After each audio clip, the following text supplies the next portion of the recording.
Welcome to Penrose Learning, where we make understanding easy. You begin by choosing a tone that matches your role. This shapes word choice and pace. Once chosen, write a concise 20 to 30-second script with your name, company, and one clear callback method. Make sure to pick a quiet room and either your phone or a simple external mic for a clean signal. Now do a quick test recording to check levels and background noise. If it sounds thin, raise the mic slightly and record another take. You should record multiple takes so you can pick the most natural one. Aim for 3 to 5 attempts. As you record, use short sentences and pause 1 to 2 seconds between ideas to aid comprehension.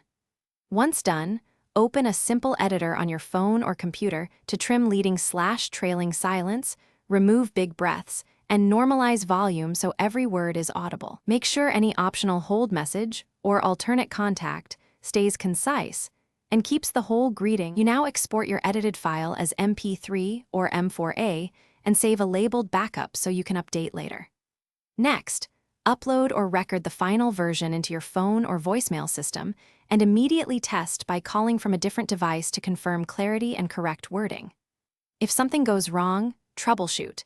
Re-record closer to the mic if it sounds muffled, lower input gain, or move away if it clips, and then replace the file and retest until it sounds natural. Thanks for watching. If this was helpful, leave a like and consider subscribing. See you next time.